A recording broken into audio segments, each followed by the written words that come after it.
How the Jewish claim to Palestine is historically and religiously false. Part 2. The prophet Musa, Moses, the Exodus, receiving the real tablets of law that were similar to the laws in the Quran.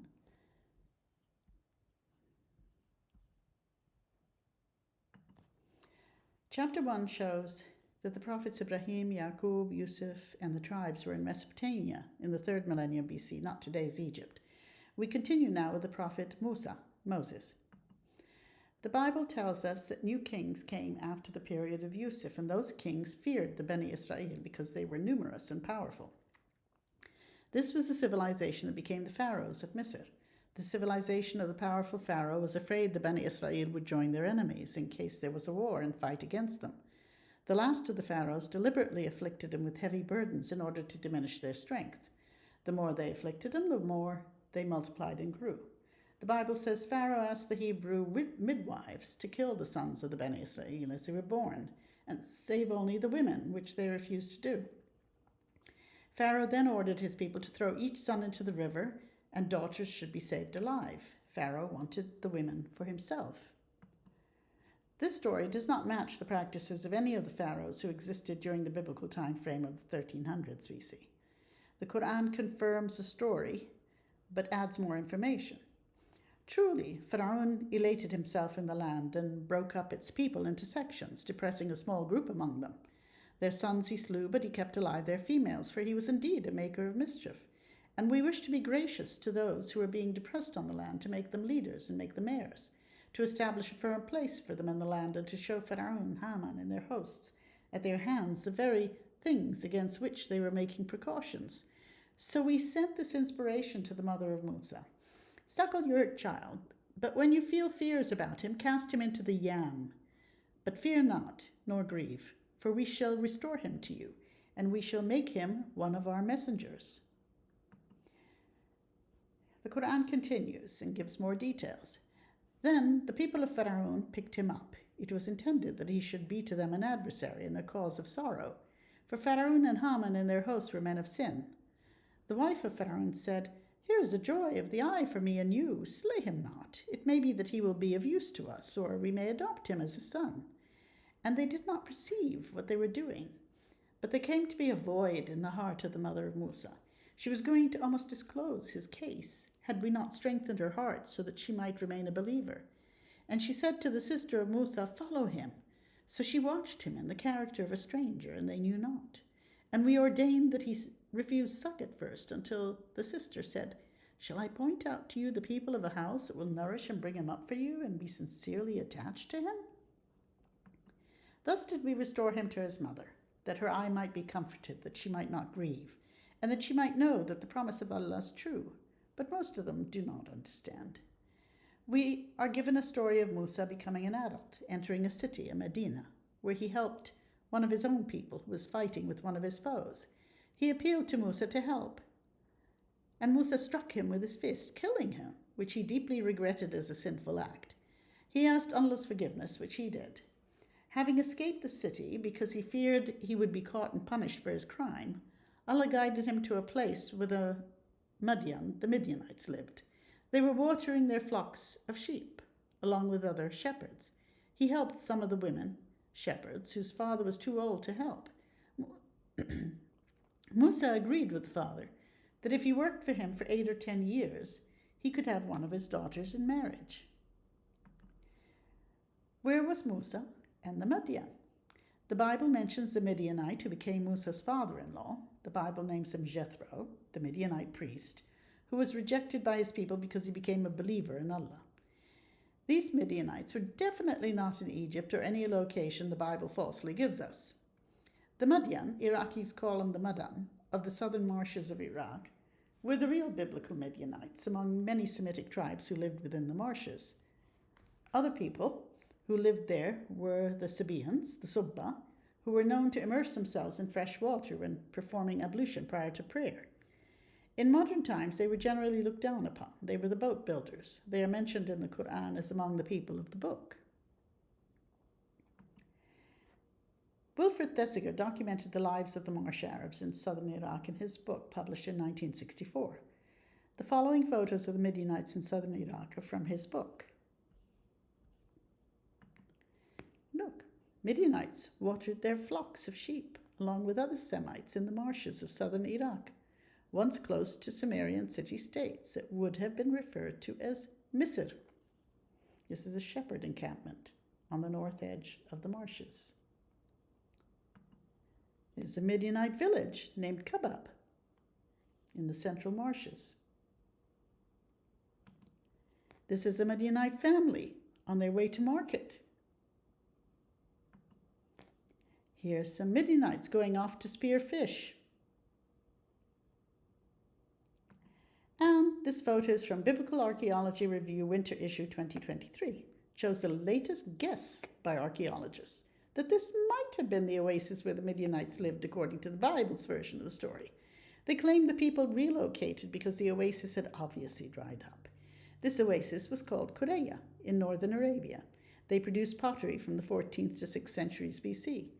Since biblical archaeologists have a great deal of trouble divorcing themselves from the Bible's version of history, they keep beating around the same bushes for evidence. There is no evidence showing the people who inhabited the oasis were Midianites. The Midianites were never in Palestine or near its borders.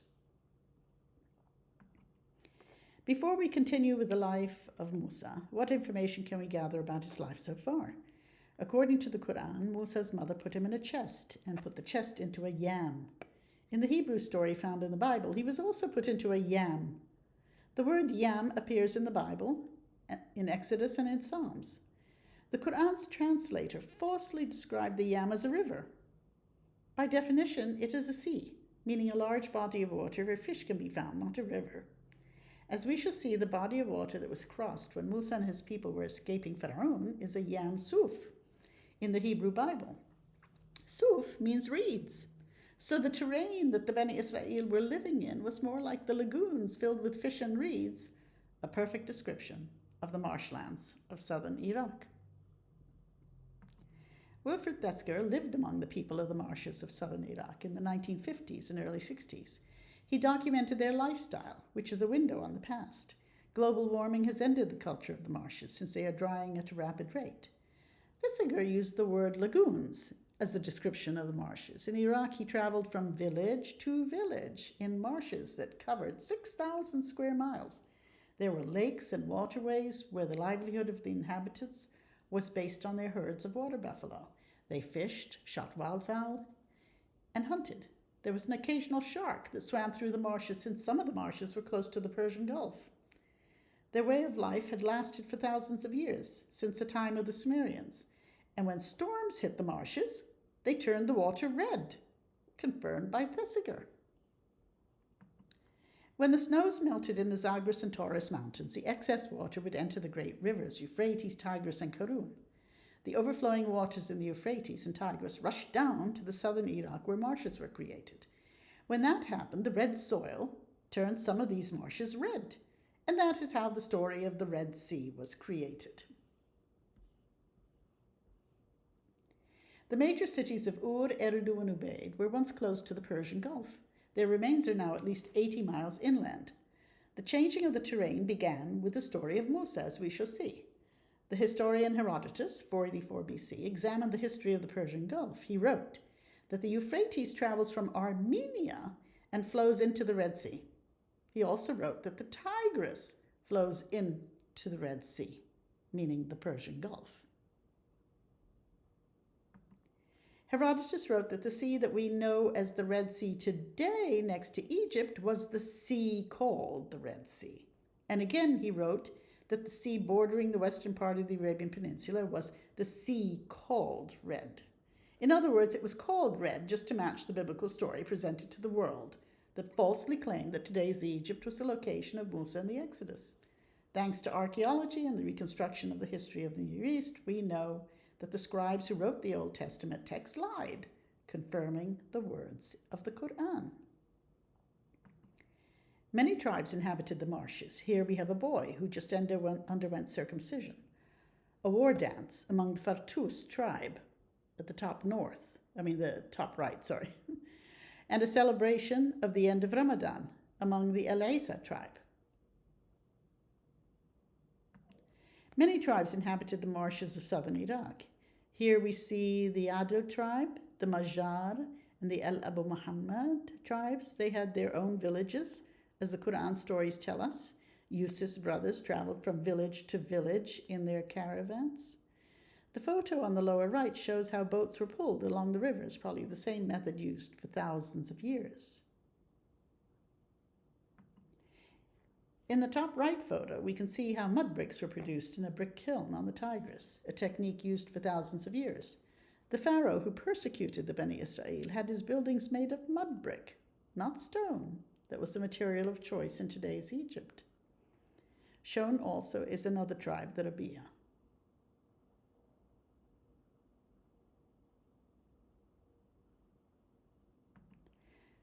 The mudes were made of reeds from the marshes, the material used during the time of the Sumerians. The walls of their houses and buildings were made from bundles of reeds. Women and a boy fishing with landlines in the marshes. This photo was taken in 1967. Before Saddam Hussein drained the marshes, there were many of them beginning south of Baghdad down to north of Basra. The largest of them, closest to the Persian Gulf, was named Hawr al-Hamr, from the root hamar, meaning red. In one of the legends found in Hebrew literature, there's a story of the prophet Yusuf. It says he buried some of the treasures of his people in 4 places. One was in the desert near the Red Sea, another was on the banks of the Euphrates, and the last 2 were in 2 spots in the desert in the vicinity of Persia and Media. Considering the Red Sea was originally the area of the Persian Gulf, we have the prophet Yusuf in Mesopotamia. Every legend has a kernel of truth within it. The large number of lagoons can be seen throughout Iraq, between the rivers Euphrates and the Tigris. The largest, north of Basra, is Hawr al-Hamr. Ur can be seen just north of this large body of water, a yam sea of reeds. In the 3rd millennium BC, it would have been near the Persian Gulf.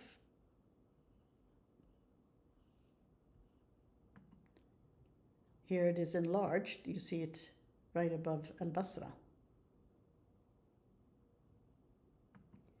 And Kish, if you notice, was southeast of Babylon. There it is, the 3 dots in the center of the map, Kish. And here we see where Ur, Uruk, Lagash, and Al-Khidr were. In the Quran story of the man who was one of Allah's servants, Abd, who taught the prophet Musa about Allah's justice, is named Al-Khidr in Arab legends, probably from this town. That places him in the town of Al-Khidr. The Bible named him Melchizedek.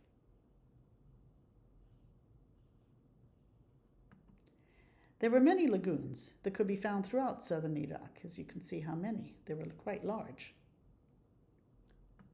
The Bible describes the terrain using an Akkadian word, agamu, with the Sumerian original, agam, which translates as marshes, reed lagoon. Again, a perfect description of the marshlands of southern Iraq. The Bible tells us that Moses, was named as such because he was drawn from the water. Well, Musa and Musu, interchangeable words in Akkadian, translate as escape route, way out, going out, an outflow, an outlet. In other words, Musa escaped death from a watery environment. It seems the household of Pharaoh who rescued Musa spoke Akkadian. What else are we told about the life of Musa? Well, the Quran tells us that he traveled with an attendant to the junction of the 2 seas, and the word used is Bahrain, where there was a species of fish that took its course through the sea, al-Bahar, in a marvelous way, straight as in a tunnel. Musa and the attendant came across a man who was one of our servants, on whom we had bestowed mercy from ourselves, and whom we had taught knowledge from our own presence. The story doesn't give the name of the servant, but Arabs have called him Khidr, and the Bible calls him Melchizedek, as shown in the previous map. Al-Khidr is in Iraq. Was the location of Musa's travels today's Bahrain. The island of Bahrain earned its name because it was actually a junction of 2 seas. There is a saltwater sea that flows from natural springs that rise up from beneath the seabed, not far from the shore, and those springs used to be inland until the sea rose and inundated them, giving rise to the Arabic name Bahrain, meaning the 2 seas. The island of Bahrain, colored in pink, is between Qatar and the Arabian Peninsula. What does the Quran tell us about Musa and Pharaoh? Only a small number of the Bani Israel believed in Musa because of the fear of Pharaoh and his nobles, lest they should persecute them. And certainly Pharaoh was a tyrant on earth and one who transgressed all bounds. Musa taught his people to trust in Allah and submit to him. The devout among them asked that Allah make us not a trial for those who practice oppression. Musa and Harun were instructed by Allah to have their people use their private dwellings in Misr as places of worship. So Musa said that Pharaoh and his chiefs lived a life of splendor and wealth, and so they mislead men from thy path, he told Allah. So Musa then asked Allah, deface our Lord the features of their wealth and send hardness to their hearts, so they will not believe until they see the grievous penalty.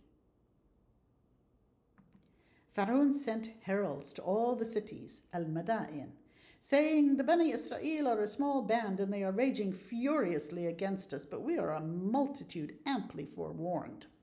They were prepared. Somebody warned them. Both the Bible and the Quran agree that Pharaoh lived in a land that was very rich in opportunities, but he was a warrior, and he felt threatened by the Semitic populations whose numbers were multiplying. He wanted to prevent them from increasing in number, so he ordered the male babies to be killed. According to the Bible, he wanted the women for himself because he had desired to make them part of his household as concubines. Pharaoh asked Musa, have you come to drive us out of our lands with your magic, O Musa? But we can surely produce magic to match yours. Well, Musa told Pharaoh, your tryst is the day of the festival, and let the people be assembled when the sun is well up. Pharaoh told the magicians about Musa and Harun. These two are certainly magicians. Their object is to drive you out from your land with their magic and to do away with your most cherished institutions. When Harun and Musa succeeded in the competition with Pharaoh's magicians, the magicians said, we believe in the Lord of Harun and Musa. Pharaoh then threatened to punish the magicians for siding with the enemy. He said, be sure I will cut off your hands and feet on opposite sides, and I will have you crucified on trunks of palm trees. The punishment that Pharaoh threatened to use against the magicians is the same one mentioned in Surah Al-Ma'idah. That is punishment for anyone who wages war against Allah and his messenger and strives to spread mischief in the land. Punishment is execution or crucifixion or the cutting off hands and feet from the opposite sides or exile from the land. This was not a form of punishment practiced in Egypt. Was Pharaoh an occupier? Did his people settle in Sumerian lands from elsewhere? Perhaps today's Egypt? If Pharaoh was in Sumerian lands, could archaeology find him there? And can we see a connection between this Pharaoh and the civilization that emerged in today's Egypt? As we shall see, the stories of Pharaoh in both the Bible and the Quran take us to a civilization of kings who lived a lavish and advanced lifestyle in southern Iraq, near Ur, for at least 2 centuries. While the biblical authors gave names of pharaohs that they knew about in today's Egypt after the 1300s BC, they altered the story of the Bani Israel to make it look like everything took place between Palestine, the Sinai Peninsula, and today's Egypt. The Quran gives no names of pharaohs, and the descriptions take us to a different location and time period. There were many penalties that Allah inflicted on Pharaoh and his people, and most were in the form of natural disasters. Allah punished the people of Pharaoh with years of drought and shortness of crops, that they might receive admonition. They blamed evil omens connected with Musa and those with him. So he sent plagues on them, wholesale death, locusts, lice, frogs, and blood, signs openly self-explained, but they were steeped in arrogance. Pharaoh had great buildings, and in all his arrogance he wanted a lofty palace to climb to the God of Musa. What does the Quran tell us about the Exodus, meaning how Musa rescued his people from Pharaoh and his soldiers by escaping the land? We sent an inspiration to Musa. Travel by night with my servants and strike a dry path for them through the sea, al-Bahr, without fear of being overtaken and without any other fear. Strike the sea, al-Bahr, with your rod. So it divided, and each separate part became like a huge, firm mass of a mountain. Pharaoh and his people pursued them at sunrise. And when the two bodies saw each other, the people of Musa said, "We are sure to be overtaken." Musa reassured them, "By no means, my Lord is with me. Soon he will guide me." We delivered Musa and all who were with him, but we drowned the others. Pharaoh pursued them with his forces, but Al-Yam completely overwhelmed them and covered them up. We drowned them in the Yam because they rejected our signs and failed to take warning from them. Pharaoh and his people were drowned in a lagoon in the marshes of southern Iraq, not today's Red Sea. Now we have a far more logical explanation than the far-fetched image of the Egyptian Red Sea parting as the Israelites crossed, a story fit for Hollywood. The Quran continues, we took the Beni Israel across the sea, the Bahar. Pharaoh and his hosts followed them in insolence and spite. At length, when overwhelmed with the flood, he said, I believe that there is no God except him, whom the Beni Israel believe in. I am of those who submit to Allah. And this day shall we save you in your body, that you may be a sign to those who come after you. But truly, many among mankind are heedless of our signs. What information can we gather so far from the Quran story of Musa and the Beni Israel being chased by Pharaoh and his men? I highlighted the hints in the Quran. Musa and his people were near a sea, a Bahar. The area must have been shallow enough for a crossing. It was clearly near a Yam, which is the marshes. When the Beni Israel crossed the Bahar, it was the Yam that overwhelmed Pharaoh and drowned him and his people.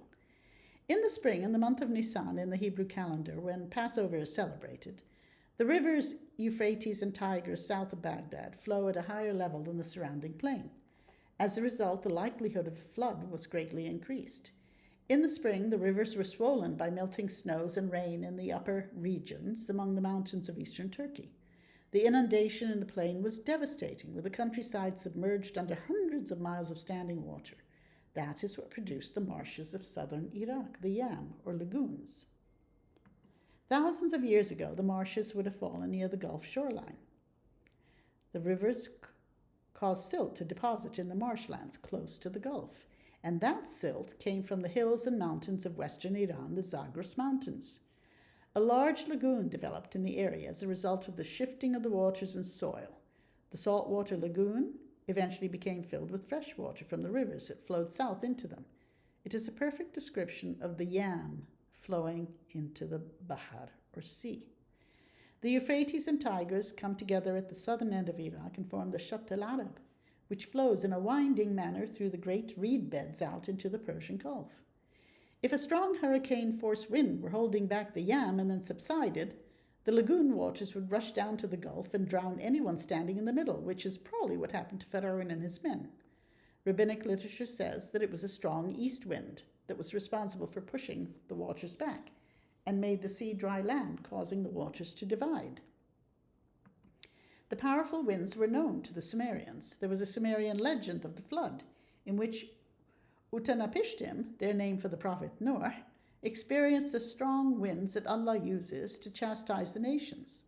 The hurricane subdued the land and caused the flood as it waged war like an army. Why was Musa inspired to cross the Bahar at night?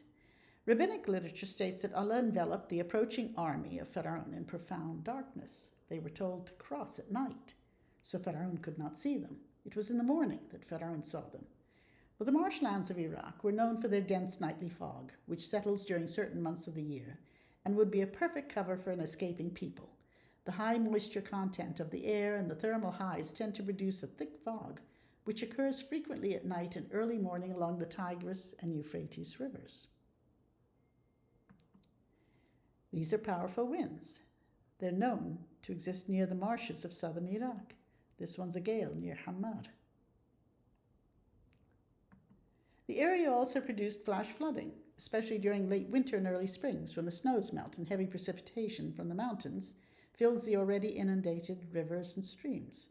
Pharaoh's body was saved, so he would be a sign for those who came after him. What does that mean? Without a body in a civilization like the Egyptians, there would be no ceremony that would involve his being buried with his entourage, along with a large number of women in his household, his attendants and his belongings, and all necessary if he were going to have them with him in the afterlife. Ancient Egyptians believed as early as the 5th dynasty, that's 2494 to 2345 BC, that for the deceased to be granted a place in the afterlife, he had to have an intact body. Without the intact body, the deceased could not have a funeral, and proper rituals and spells could not be performed. The deceased king or pharaoh identified with the god Osiris, who was killed by his brother Seth. Like Osiris, the king pharaoh had to be buried intact. Recollect the prayer of Musa. Deface our Lord the features of their wealth, and send hardness to their hearts, so they will not believe until they see the grievous penalty. Allah said, accepted is your prayer, so stand you straight and follow not the path of those who know not. As a result, one of Allah's final punishments was that he leveled to the ground the great works and fine buildings which Pharaoh and his people erected. The fair promise was fulfilled for the Bani Israel because they had patience and constancy. How did Allah destroy all the buildings and structures built by Pharaoh and his people? Some were destroyed by a violent tornado, some by a blast, some we caused the earth to swallow up, and some we drowned.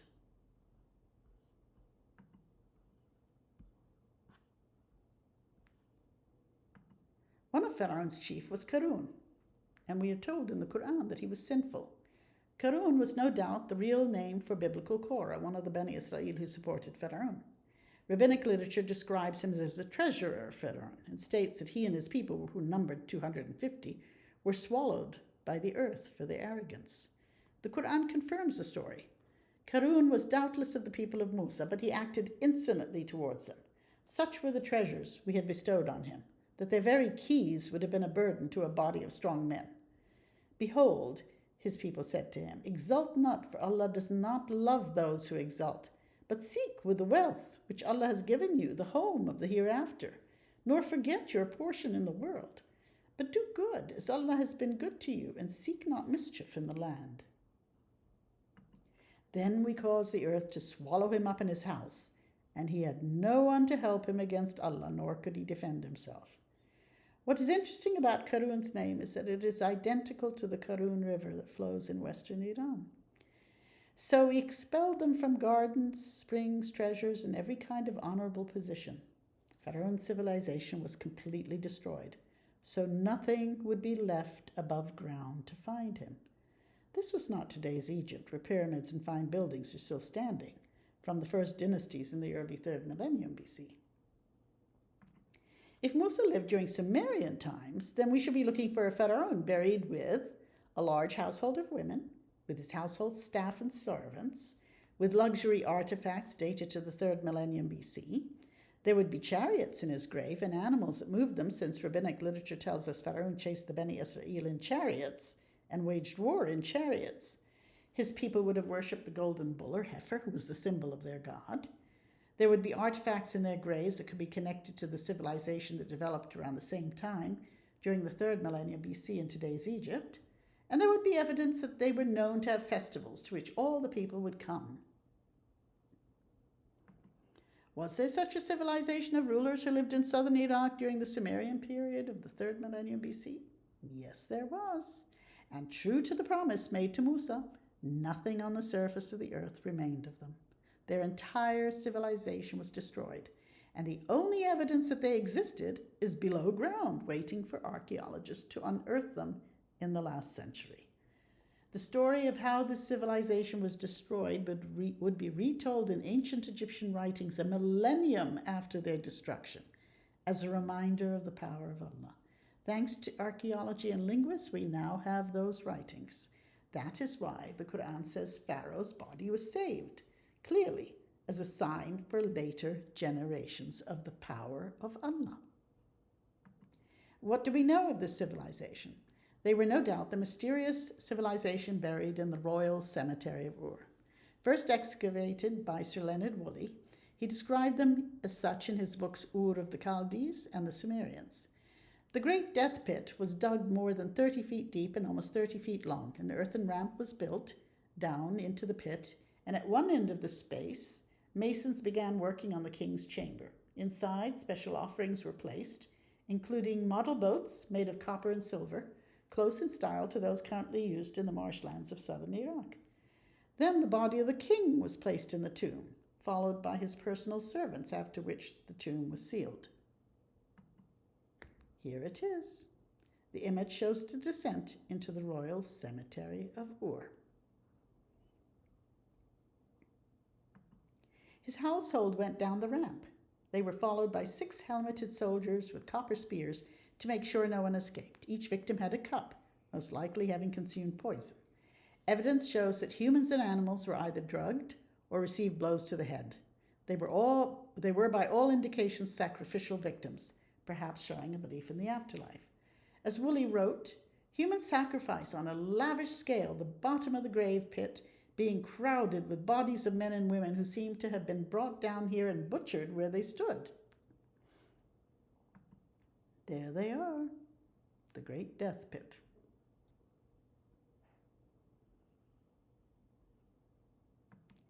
Compare what Woolley wrote to the descriptions in the Bible and the Quran about the household of Pharaoh. In the great death pit, in all probability part of an elaborate female burial, the entrance was guarded by 6 armed men. All the bodies within the pit were female, 4 harpists and then 64 ladies in waiting lined up in orderly rows. The only marked distinctions were between 28 ladies with golden hair ribbons and the remainder with silver.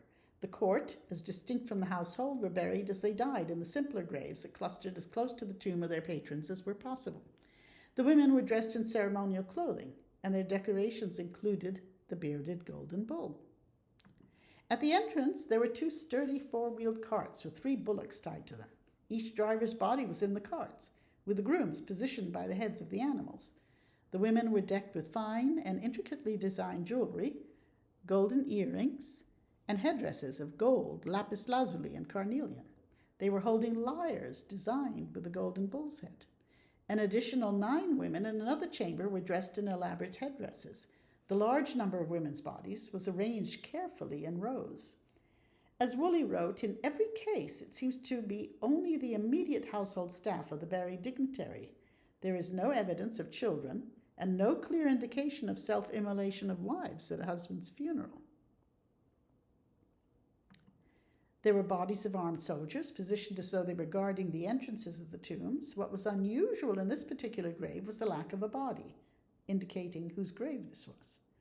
Toiletry items of an advanced nature were unearthed in the pit, which are different from anything ever found in other parts of Mesopotamia. There was an inlaid game board, similar in style to game boards found in tomb decorations of ancient Egypt. There were tools, weapons, vessels, and a wooden chest. Artifacts show the silver cow as well as golden bulls, and cows being the most common animals represented. Golden bull amulets reveal a very fine skill of gold working. The bearded bulls were considered divine. Some of the bulls had human faces. The lyre was the most common found instrument, the largest found in the king's grave of the royal cemetery. It brings to mind the biblical story of David, who played a harp, the strings of which were made of sheep's guts.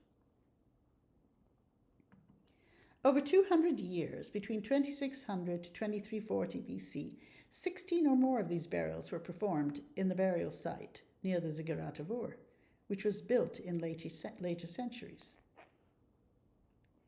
There is evidence that such ziggurat structures did exist during the early dynastic period, about 2900 to 2350 BC in Kish and in Nippur, a large one showing stepped levels or high terraces. When Pharaoh said he wanted to build a high palace to worship the god of Musa, he might have been referring to such step terraces. As a result of the sheer number of female victims, the Great Death Pit stands out from the other royal tombs. Scholars have suggested that these women were not slaves, but were concubines. This practice of burial was unprecedented in Sumer. There is absolutely nothing in Sumerian literature that refers to the burial custom found in these royal tombs. Sumerian kings never buried their entire households with them. We also do not know what terms they used to designate royal figures and their officials. Near the borders of the royal cemetery is some sort of military cemetery, since only males were interred, each buried with his weapons in simple graves. In several layers above the royal cemetery tombs, the graves dated to the later period of the dynasty of Sargon of Akkad were found. None of the pomp of the earlier graves characterized the simple private graves of the Semites from Arabia. This image and others that follow are from the treasures of the royal tombs of Ur. Here you see the chariots and the attendants inside the chariots. You see the armed guards, the animals still tied to them. The golden bull was deified, and many such representations were found in the cemetery. The standard of Ur shows the king and his men waging war in their chariots and taking captives in the top image. The lower image shows a royal banquet, and below the people taking their goods and animals to market.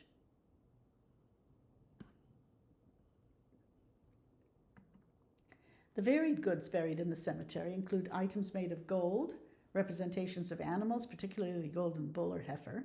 There are vases, beaded jewelry showing an advanced skill, belts and game boards similar to game boards found buried with Egyptian royalty. Some scholars believe this image is similar to the one in Genesis. And Abraham lifted up his eyes and looked, and behold, behind him a ram caught in a thicket by its horns, and offered him up for a burnt offering instead of his son. And the bearded golden bull was the most common animal represented with human features. The golden headdress of the queen shows advanced skills in creating items of gold. Many items are made of gold, showing an advanced skill.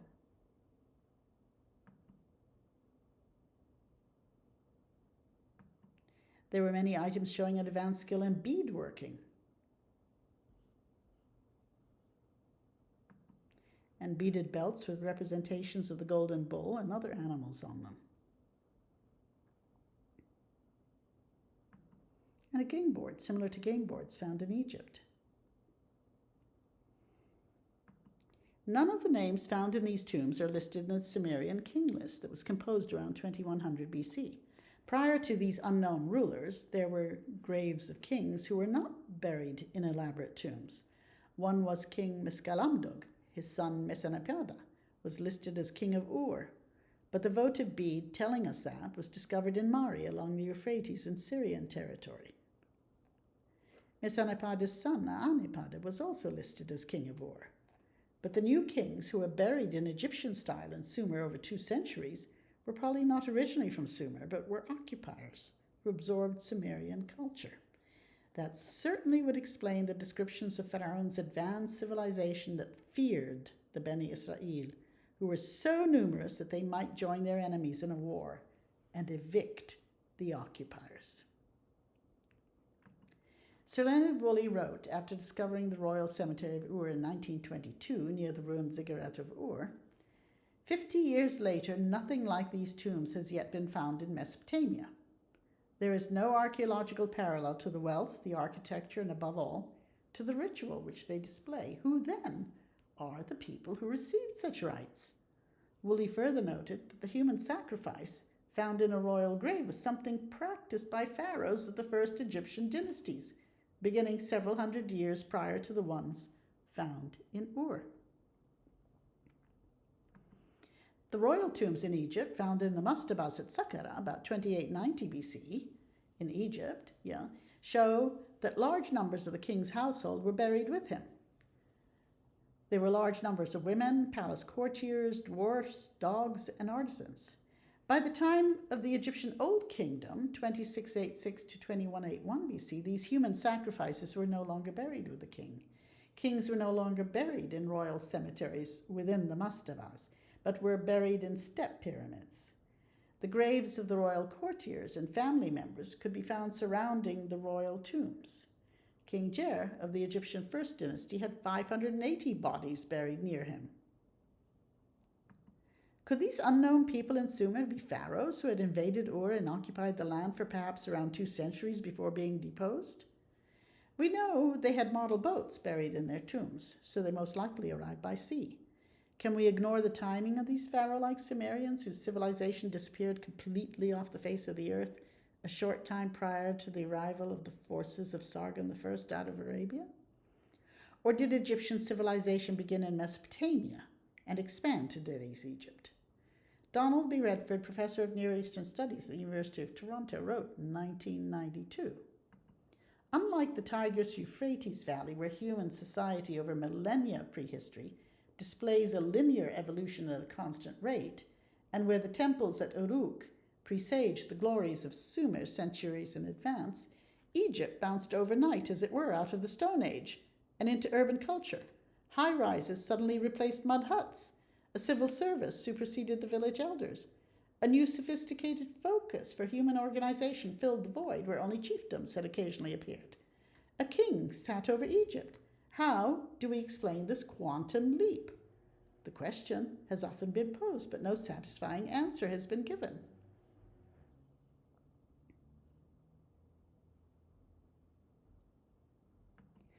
Around this time in Egypt, Khufu, Chops, was building the Great Pyramid at Giza. If the civilization buried in the royal cemetery of Ur were Egyptian pharaohs, were they also capable of great monuments? Well, Woolley described the capabilities of the builders of the royal tombs.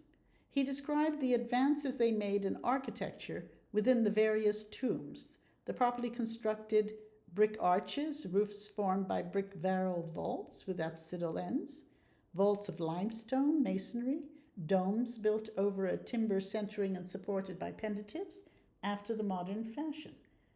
Summing this up, he said, we can say that all the basic forms of architecture used today were familiar to the people of Ur. It was an urban civilization of a highly evolved type, its artists capable at times of a very vivid realism, its craftsmen in metal possessed a knowledge of metallurgy and a technical skill which few ancient people have ever rivaled, and which it must have taken long years to perfect. Believing the people interred in the royal cemetery of Ur were Sumerians, Woolley stated, "The Sumerians had a very thorough understanding of metal and socketed axes, for example, which are normal in graves, are far in advance of anything produced by Egyptian smiths, who for the hafting of their weapons did not get beyond the primitive system of tang and rivet until late in history. Not only was the civilization advanced, but evidence shows they were well-traveled. From the artifacts found in the royal cemetery, we know that they had imported products from various regions of the Middle East. Calcite vessels are believed to be imported via the Persian Gulf from eastern Iran, northern Afghanistan, and southern Turkmenia. Items like chlorite and steatite vessels were most likely from central Iran. A center for production of such vessels was discovered in Tepeyahia in central Iran. The center is dated to sometime between 2600 to 2200 BC. Some vessels resemble those found in Tarut Island along the coastline of the Arabian Peninsula. Some items classified as having intercultural style could be found between Syria and the Indus Valley, having been produced in central Iran. The source of the lapis lazuli is Badakhshan in northeastern Afghanistan. Some items originated in the Para Mountains between Pakistan and Afghanistan. Obsidian was from central Turkey as well as the region around Lake Van. The raw materials were most likely brought to southern Mesopotamia to be shaped into vessels. Shell-pouring vessels found in the cemetery have been found in the Indus Valley, with similar styles found in southern India. Items and weapons were made of silver and gold. Tin was combined with copper to make tin bronze items. Tin was derived from Turkey, Oman, Iran, and Afghanistan. Silver mines existed in the mountainous regions of Turkey and Iran, where mining began during the 4th millennium BC. Silver from the Taurus Mountains, along with other metals, were most likely transported along the Euphrates, reaching southern Mesopotamia.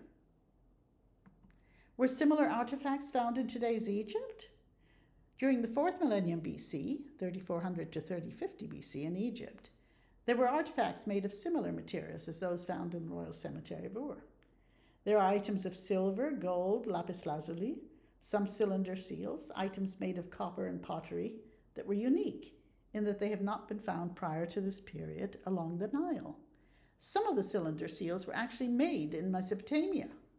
Other items exhibit the same style of artwork and similar motifs as those found in Mesopotamia. Silver was never extracted anywhere in Egypt, nor was lapis lazuli, which was known to have been popular in Mesopotamia. Gold, however, was extracted in both Nubia and Egypt. Could the civilization of pyramid builders in Egypt, that seemed to have appeared out of nowhere, have originated in Sumer? The lands of Sumer probably had a mix of related people who included those who lived during the Ubaid 5000 to 4000 BC and Uruk 3200 to 2900 BC periods, and those who were responsible for the Jamdet Nasser pottery production 3200 to 2900 BC. The pottery found in Egypt during the early pre-dynastic period might have been introduced from southern Mesopotamia, where the cultures were known to have factories for such production. That would certainly explain why such pottery was not found anywhere else in the Nile Valley prior to that period. At pre-dynastic sites located in the northeast Nile Delta, artifacts have been found that originated in northern Syria, as well as Uruk in southern Iraq. In archaic levels unearthed in Susa in southwestern Iran, a royal headdress was found that is similar to one found in the Nile Delta. The seafaring vessels used both by Mesopotamians and Egyptians were very similar in style. The trade routes that passed through the Persian Gulf, reaching the Egyptian coastline, are known to have been used as early as the pre-dynastic era. Egyptologists have increasingly arrived at that very conclusion. By the early part of the 3rd millennium BC, the availability of items from Mesopotamia seems to have dwindled, possibly showing a diminishing of direct contact between both cultures. Did the civilization that was destroyed in Sumer ever build pyramids?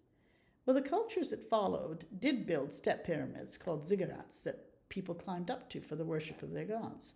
They might have rebuilt what had previously been built and destroyed in the past as part of the punishment against Pharaoh and his civilization.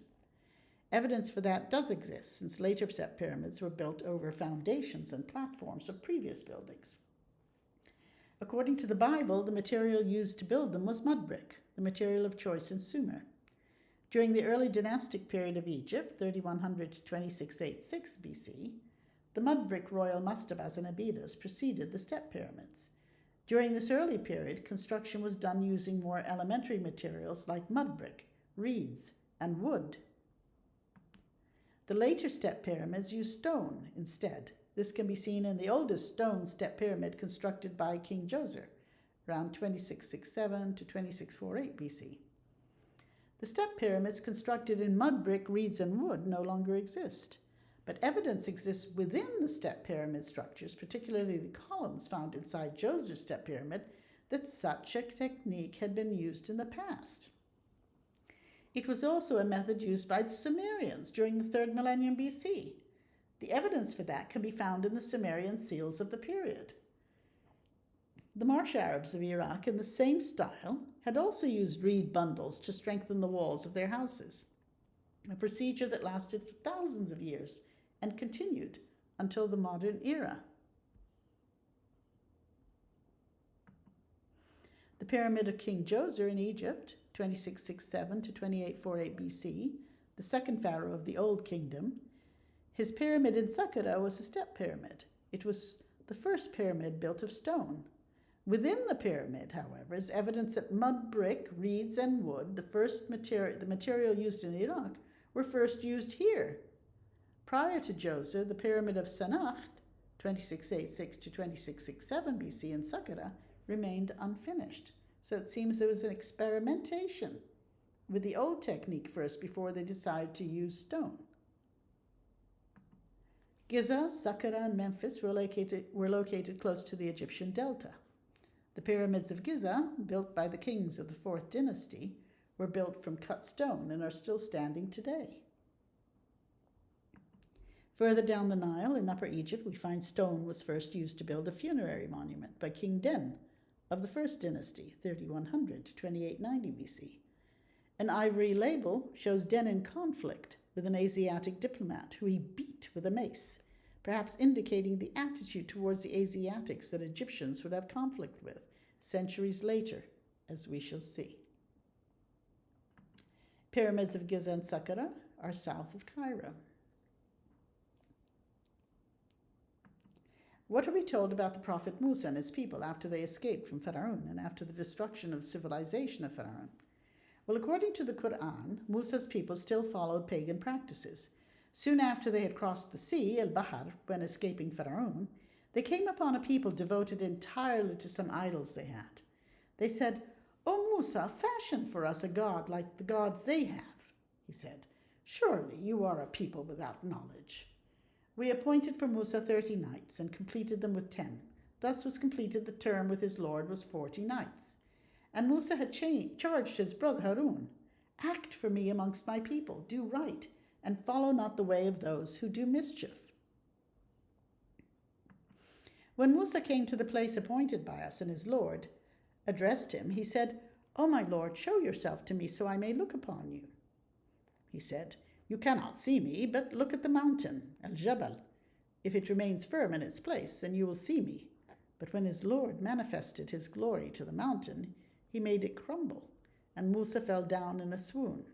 Then when he recovered, he said, "Glory be to you, I turn to you in repentance, and I am the first to believe." "O Musa, I have chosen you above other men. By the mission I have given you and the words I have spoken to you, take that which I give you and be of those who give thanks." And we ordained laws for him and the tablets in all matters, both commanding and explaining all things. Take and hold these with firmness, and enjoin your people to hold fast by the best in the precepts. Soon I will show you the homes of the wicked. Well, obviously the tablets were not simply 10 commandments, the Bible would have us believe. Allah asked Musa, "What made you hasten in advance of your people, O Musa?" He replied, "Behold, they're close on my footsteps. I hasten to you, O my Lord, to please you." And Allah said, "We have tested your people in your absence. The Samiri has led them astray."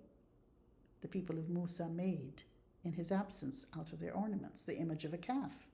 It seemed to load. Did they not see that it could neither speak to them nor show them the way? They took it for worship, and they did wrong. So Musa returned to his people in a state of indignation and sorrow, and he said, "O my people, did not your Lord make a handsome promise to you? Did the promise seem to you long in coming, or did you desire that wrath should descend from your Lord on you? And so you broke your promise to me." They said, "We broke not the promise to you as far as it was in our power, but we were made to carry the weights of the ornaments of the people, and we threw them into the fire, and that was what the Samiri suggested." When Harun asked them not to follow the old cult they were used to, they said they will devote themselves to it until Musa returns to them. Another version of the story in the Quran shows how angry Musa was. When Musa came back to his people angry and grieved, he said, "Evil it is what you did in my place in my absence. Did you make haste to bring on the judgment of your Lord?" He put down the tablets, seized his brother by his head, and he dragged him to him. Harun said, "Son of my mother, the people did indeed regard me as nothing, and they came close to killing me. Do not let the enemies rejoice over my misfortune, nor count me among the people of sin." Musa prayed, "O my Lord, forgive me and my brother. Admit us to your mercy, for you are the most merciful of those who show mercy." Musa said, "What then is thy case, O Samiri?" This is another one of the few times that we are given the name of someone other than the prophets in the Quran. The Samiri is mentioned 3 times, a message to all who were listening to the Quran's revelation. A Samiri is a person from Samir, no doubt the original name of the people of Sumer.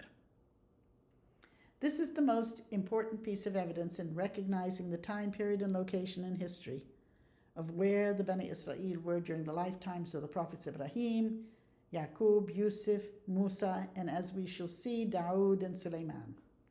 They were living among the Sumerians during the 4th to 3rd millenniums BC.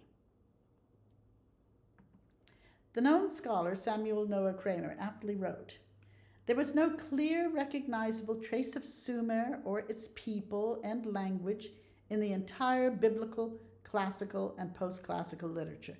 The very name Sumer was erased from the mind and memory of man for over 2,000 years.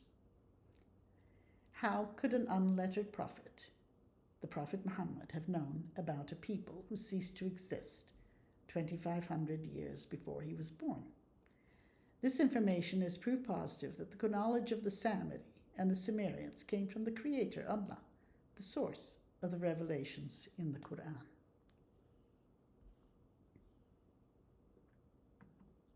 We continue with the story of Musa. When they repented and saw that they had erred, they said, "If our Lord does not have mercy upon us and forgive us, we shall indeed be of those who perish." Musa was instructed to take 70 of his people for their place of meeting, when they were seized with violent quaking. And they had also told Musa that they shall never believe in him until they see Allah manifestly. Because of their arrogance, they were dazed by thunder and lightning, even as they looked on. They were brought back to life so they would have the chance to be grateful. We are given the location of the meeting with Allah. We made a covenant with you on the right side of Tor. What do we learn from the above surahs?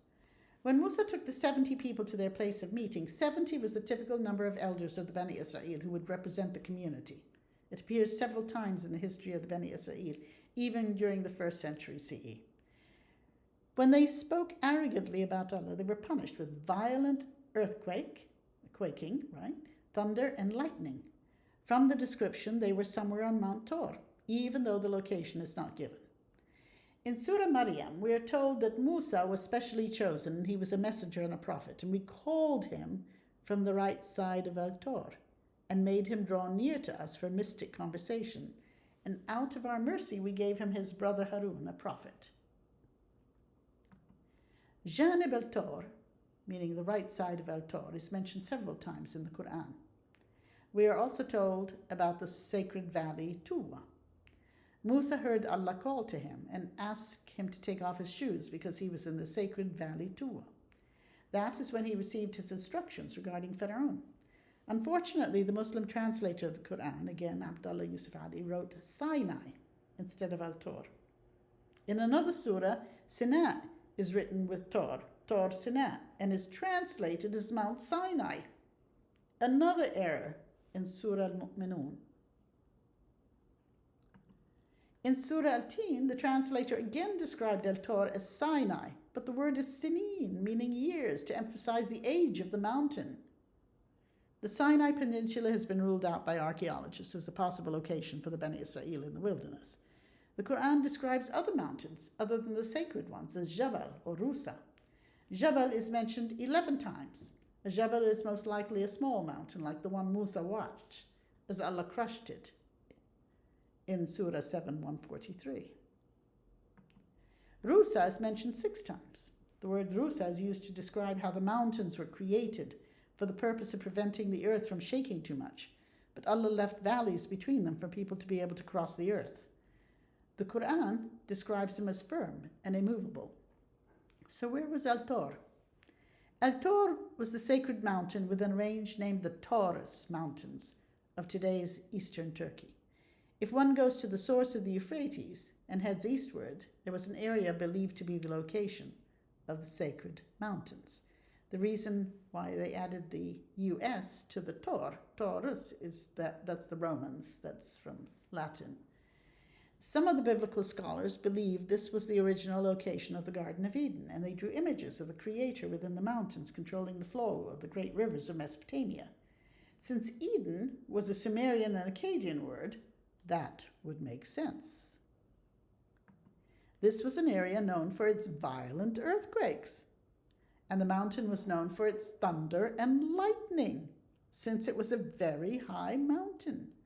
The pagan nations who emerged from the original Bani Israel in later years used to refer to the most powerful of their gods as the king of the mountain, the great bull of heaven. That is how it developed into the astrological sign for Taurus, the bull. Taurus is the name of the constellation and can be found in the Sumerian and Egyptian mythology. Greek mythology would later refer to their god Zeus as a bull at the top of Mount Olympus in Greece. Pharaoh, in the story of Musa, worshipped the golden bull. And that is why Musa's people melted their jewelry into a golden bull.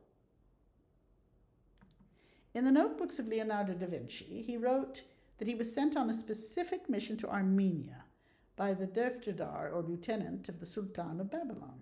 Da Vinci lived from 1452 to 1519. He stayed in the city of Kalindra, situated at the base of that part of the Taurus Mountains, which is separated from the Euphrates and looks westward towards the peaks of the great Mount Taurus. He was referring to a particular Mount Tor that existed within the range of mountains called the Taurus Mountains during the Ottoman Empire. Da Vinci described the uniqueness of Mount Taurus and its peaks. He wrote, "These peaks are of such a height that they seem to touch the sky, and in the whole world there is no part of the earth higher than this summit. And they are always struck by the rays of the sun in the east for 4 hours before day. And being of the whitest stone, it shines resplendently and performs the same office for those Armenians as the beautiful light of the moon would in the midst of darkness. It outstretches the highest level of the clouds. This peak is visible from a great part of the west, illuminated by the sun after its setting until the third part of the night. And it is this which among you in calm weather was formerly supposed to be a comet, and which appears to us in the darkness of night to change into various shapes, sometimes dividing into 2 or 3 parts, sometimes long and sometimes short." Da Vinci elsewhere states that the mountain shines at its summit half of a third of the night. One could see the sun's rays illuminating a great part of the summit for as much as a 1/4 part of the longest night. There are 2 ranges of mountains in the Caucasus Mountains. There is the Greater Caucasus, that extends between the Black Sea and the Caspian Sea, and the Lesser Caucasus. Mountains are primarily volcanic. Da Vinci's descriptions put Mount Taurus within the Lesser Caucasus range. It was evidently much higher than any of the mountains in the Greater Caucasus, where there are 10 peaks that are higher than any in Europe. Da Vinci continued in his description. "The shadow of this ridge of the Taurus is of such height that when in the middle of June the sun is at its meridian, it reaches to the border of Sarmatia, which are 12 days' journey, and in mid-December it extends as far as the Hyperborean Mountains, which are a month's journey in the north. And the side that faces the way the wind blows is always full of clouds and mists, because the wind, which is cleft as it strikes against the rock, closes up again on the further side of the rock, and in this way carries with it the clouds from all parts, and leaves them where it strikes. And it is always full of thunderbolts, through the great number of clouds which accumulate there, whence the rock is all fissured and filled with huge debris. The base of the mountain is described as having an abundance of the most beautiful springs and rivers.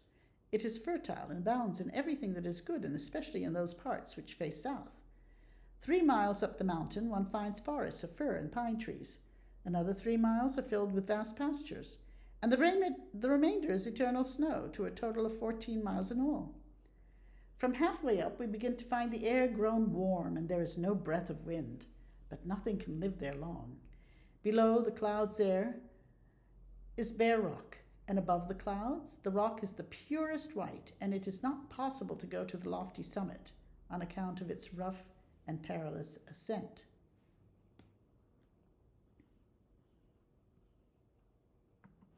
What happened to Mount Tor? What, according to the Quran, existed since the beginning of the earth?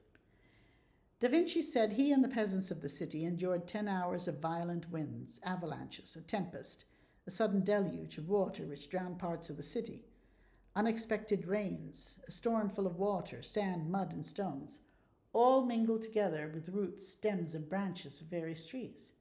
He claimed it was the result of the cutting of Mount Taurus.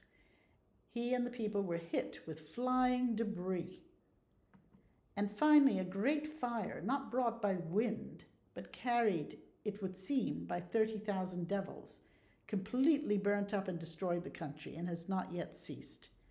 And those few of us who remain are left in such dismay and terror that, as if stunned, we hardly have the courage to speak one with another. Da Vinci's notebook is missing sections in which he wrote about a local scholar who claimed the destruction of the mountain had been foretold in a prophecy. Whatever the scholar told him, Da Vinci said he was certain it will strike terror into the whole world. It seems someone decided to remove those sections. The oldest discovered literature from Mesopotamia is the Epic of Gilgamesh, copies of which were found in different locations in the Near East. The oldest copy is dated to 2100 BC in ancient Sumer. It was written in Akkadian, Gilgamesh described the sacred mountain as Mashu. In Babylonian Akkadian, the word Mashu translates as God. The story says the mountain guards the rising and the setting sun. Its twin peaks are as high as the wall of heaven, and its paps reach down to the underworld. The people of Mesopotamia and in the Akkadian world knew where Mount Tor was. All the Near Eastern cultures refer to God as the great bull of heaven, who lived on a mountain filled with thunder and lightning. The Bani Israel, with the prophet Musa, were punished with violent quaking, thunder, and lightning. A drawing of an ancient map of Armenia showing the image of the great Mount Ararat and the city of Yerevan. Biblical images show Noah's Ark resting on Mount Ararat, but the Quran states that the Ark rested on Mount Judi, which was south of Ararat. Mount Ararat was known for its twin peaks, described in the Epic of Gilgamesh. Here we see a map showing Judi, the Mount Judi. The Quran says, "When the word went forth, O earth, swallow up your water, and O sky, withhold your rain, the water abated, and the matter was ended. The ark rested on Mount Judi, and the word went forth, away with those who do wrong." These are what is left of the twin peaks of Mount Ararat. The photo was taken in 2002 from an orbiting artificial satellite. Yerevan can be seen in the upper left corner.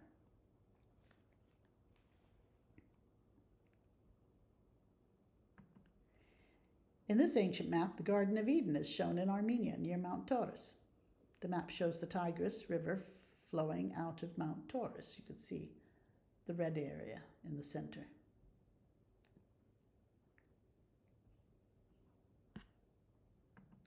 In this ancient map, the Euphrates emerges from a group of mountains. The ancient mapmakers believed the sacred mountains were in this region, contradicting the false biblical description of Mount Sinai in the Sinai Peninsula being the location for Musa receiving his tablet of laws. This is an enlarged section of another map, shows the sacred Taurus Mountains within Armenia. This is an image of a terrestrial paradise within Armenia between the Euphrates and Tigris rivers. 4 angels guard the entrances. And this is St. Catherine's Monastery next to Mount Sinai, definitely not the Mount Taurus range mentioned in the Quran. This is where the Bible claimed Musa was receiving his tablet of laws.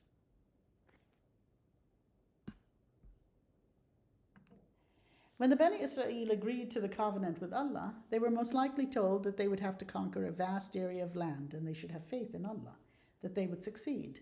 With all of Musa and Harun's efforts, it seems the Bani Israel were reluctant warriors. The Quran tells us, "Remember, O Musa said to his people, O my people, call in remembrance the favor of Allah unto you, when he produced prophets among you, made you kings and gave you what he had not given to any other among the people. O my people, enter the holy land which Allah has assigned to you, and do not turn back ignominiously, for then you will be overthrown to your own ruin." They said, "O Musa, in this land are a people of exceeding strength. Never shall we enter it until they leave it. And if they leave, then shall we enter." Among God-fearing men were 2 on whom Allah had bestowed his grace. They said, "Assault them at the gate. Once you are in, victory will be yours. But on Allah put your trust if you have faith." They said, "O Musa, while they remain there, we shall never be able to enter to the end of time. You go with your Lord and fight while we sit here." He said, "O my Lord, I have power only over myself and my brother. So separate us from this rebellious people." Allah said, "Therefore will the land be out of their reach for 40 years. In distraction will they wander through the land, but do not sorrow over these rebellious people." The Holy Land was definitely not Palestine, and the 40 years of wandering were not in the Sinai Peninsula, as the scribes who wrote the Bible would have us believe. Where did the Bani Israel wander for 40 years? Well, the people were told, "Assault them at the gate." That means they were directed to occupy the Sumerian lands they had left, with city-states surrounded by walls and gates. Chapter 3 will cover the 40 years in the wilderness, the conquests of the blessed lands, and the 2 kingdoms they created. It will also show evidence that they did conquer the lands between the Euphrates and the Nile.